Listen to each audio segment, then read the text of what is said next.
વડોદરા જિલ્લાના નંદેસરી પોલીસ મથક વિસ્તારમાં એસએમસીનો મોટો પ્રહાર. લાખોનો ગેરકાયદેસર દારૂ ઝડપાયો.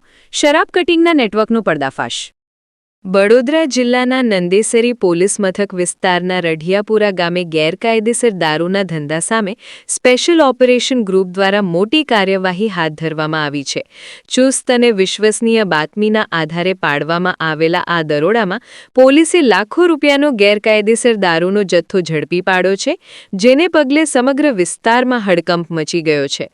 દરોડા દરમિયાન માત્ર દારૂ જ નહીં, પરંતુ દારૂના સંગ્રહ, કટિંગ અને પેકિંગ માટે ઉપયોગમાં લેવાતી વિવિધ સામગ્રી પણ કબજે કરવામાં આવી હોવાનું જાણવા મળે છે.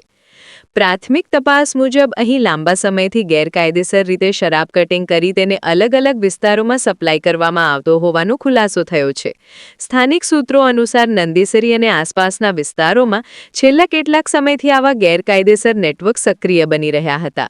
અગાઉ જવાહરનગર વિસ્તારમાં પોલીસની કાર્યવાહી બાદ હવે આ પ્રવૃત્તિઓ નંદેસરી તરફ ખસી રહી હોવાની ચર્ચા છે, જેના કારણે નંદેસરી વિસ્તાર શરાબ કટિંગ માટેનું નવું હોટસ્પોટ બની રહ્યું હોવાની શંકા મજબૂત બની રહી છે. આ સમગ્ર મામલે પોલીસે વધુ તપાસ શરૂ કરી છે.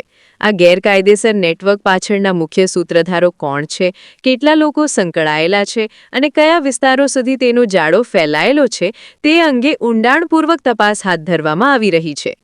સાથે જ સંડોવાયેલા આરોપીઓને ઝડપવા માટે પોલીસની અલગ અલગ ટીમો કાર્યરત થઈ ગઈ છે. પોલીસ અધિકારીઓએ જણાવ્યું છે કે ગેરકાયદેસર પ્રવૃત્તિઓ સામે હવે કડક વલણ અપનાવવામાં આવશે અને આવા ધંધામાં સંકળાયેલા કોઈને પણ બક્ષવામાં નહીં આવે.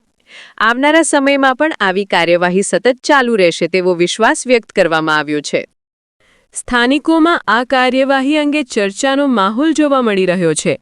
લોકોનું માનવું છે કે લાંબા સમયથી ચાલતા આવા ગેરકાયદેસર ધંધાઓ પર હવે અસરકારક રીતે કાર્યવાહી થઈ રહી છે, જેનાથી કાયદો અને વ્યવસ્થા વધુ મજબૂત બનશે.